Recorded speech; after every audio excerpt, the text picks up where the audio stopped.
you so much. So what I feel is we now have had 2 presidents in a row who agree on nothing. Yet both of them think that the threat to our country is so dire that they've done the exact same thing 12 years apart. Yeah. So I feel like, I don't know who would want this job, because I don't think any president, I think they spend the rest of their lives, you know, with this knowledge that they've taken a country to war. And in this country, we don't all go to war, right? The military families go to war. That's right. Those moms and dads of soldiers, men and women, the wives, the kids, they go years without seeing their parents. The deployments are endless. And, you know, my father and my uncle served in World War II and the Korean War. And my father... Do they talk about it? They would not talk about it. It was so traumatizing to them, and they loved America. Their whole life, right? Their whole life, they wouldn't talk about it, you know. And I also want to make comment about the 100 Americans that went over there to fight for them. That's hurtful to me. That's hurtful to me as an American. It's also hurtful to me as a human being. Why? It's craziness, and it hurts. And I always think that I can't get out of my head the fact that Syria has a lot of oil. A lot of oil. Not a lot of oil in Rwanda or the Congo. Atrocities there all the time. I don't know why. On Americans? I think one of the things that tends to happen is as soon as some stuff starts going down with Americans, we say, you know, no more. We don't want to do it anymore. And I don't think anybody goes to war gleefully. Is it me, or am I the only one struck by the fact that Whoopi Goldberg seems to be the only one on that panel that has a real grasp of why we go to war? Rosie O'Donnell says, you don't fight violence with violence. Well, what do you fight it with, Rosie? Flowers? Should we be sending ISIS flowers and candy and say, gosh, we're sorry we're Americans? We're sorry that we have a country that we allow freedom? Well, I tell you what, like I said, I had something that would probably cheer them up. And it may cheer up that girl, whoever it was, who was talking about how this just hurts. You know, okay. That was Rosie Perez. Oh, Rosie Perez. Oh, boy. Well, I was watching some of the camera footage from when I guess there was Apache helicopters. It's kind of hard to tell, but where they were taking out an ISIS militant camp, and they were basically having to take the guys out one at a time because they were scattering everywhere. Yeah, yeah. You know, this was done at night, so you're looking through a night vision or the infrared camera. So, you know, they're little blobs of heat running around everywhere. We killed a lot of ISIS militants. You could hear the conversations going on over the radio. Go get this, guys. They're getting down in the ditch. You know, these guys are running into the tent. Just take the tent out with a hellfire. You know, blah, blah, blah. Don't waste the 30-millimeter cannons. We don't got that much of that. Use these hellfires, blah, blah. But they did not target the donkeys. Well, that was nice. Because the donkeys have done nothing to anybody. And they were making, you can see on the infrared camera, you can tell what's a person and what's a donkey. They got donkeys in those camps. They use them to carry stuff around with and maybe other things. And for dates. Yes, and for you know, for dates. So we kill killers, but we don't kill innocent donkeys. So if that makes Rosie feel a little bit better, you know, about the whole thing, I'm offering that is my offering to the ladies of The View. Well, she says she can't help but be struck by the fact that there's oil in Syria. And she can't get it. She just wants to believe that whenever we go to war, there's some financial gain here. All right, first of all, we didn't get any oil from Iraq. No, we ran up a deficit. Yeah, well, we're about to do that very thing again. You know those hellfires you were talking about? Yeah. They're a little over $1 million apiece. Yeah. And whenever we fire one, there goes over $1 million right there. Getting every missile up. Launched, all right? Yeah. Now, these airstrikes don't just entail one missile per airstrike. Oh, there are several missiles expended here. So it's like this big rolling tally of $1 million, million. those Hellfire missiles, they're highly advanced. I mean, very, very precise. I mean, they hit exactly where you tell them to go. And I mean, like within a couple inches. Of meters, yeah. You know, those 30-millimeter cannon rounds. They're not cheap either. You know, you're talking about a couple $100 per round. Yeah. Because they explode. Mm-hmm. These are not, you know, like just a chunk of metal that we fire. And they're not like a bullet. Right. They're cannon rounds. Right. They explode. Each one of them is probably several $100 a piece, if not more than that. And they're being expended by the thousands. Yeah. So, you know, we're not getting money back. Yeah. We don't purchase oil from Iraq. The Iraqis darn sure don't give us any. It's not like we go over there, we kill a few militants, and they'll send us a few tankers of oil.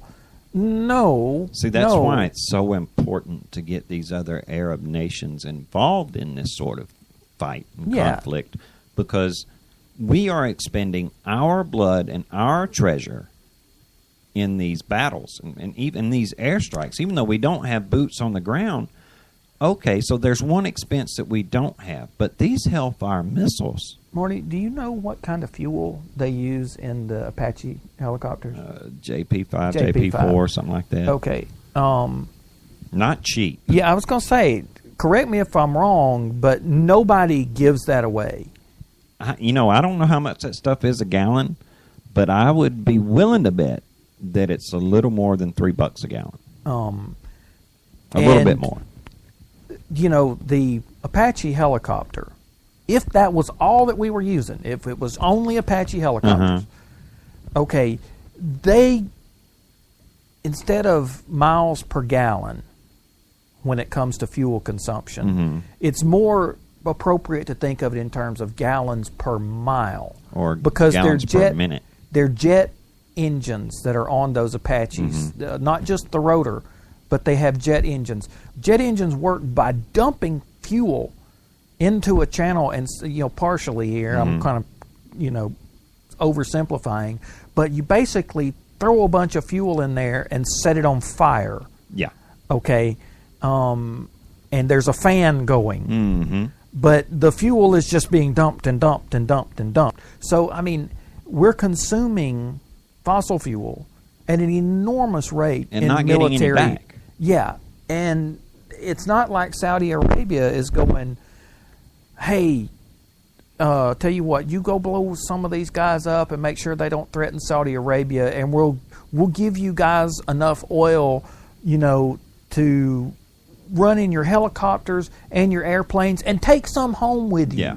We'll give you a doggy bag of oil to take home and say, keep the lights on in L.A. for a few weeks. Well, no, it doesn't work like that. I've got some audio from Colonel Lawrence Wilkerson. He was chief of staff under Colin Powell. And he said something at the end of this clip that I think Rosie should pay attention to when she's saying we're getting something out of this, the financial gain. The concern is just the opposite from someone who has actually waged a war. This is Colonel Wilkerson. And Colonel, do you agree with that, basically, that we are seeing something that is more of a difference in kind than a difference in degree when you look at the use of, JSOC and drones and targeted killing by this president for the first 6 years of his tenure in the global war on terror, and you compare it to what we're doing in Syria and Iraq now? Chris, I think it's a difference in degree and kind. I think it's a difference, as you've insinuated, but I also think it's a difference in empire. That is to say, when you spend this kind of money on this kind of target, for example, $1 million cruise missile on top of a $200 AK-47, you are doing something that is markedly different from what you said, covert operations in Yemen, a strike here, a Predator, a Reaper there. This is a much wider, much deeper operation, and it will cost a fortune. Let's make that very clear. Yeah, there was an estimate today that I saw that was $1.5 billion a month. It was from Defense One, I think, reported that out. Of course, it's hard to say.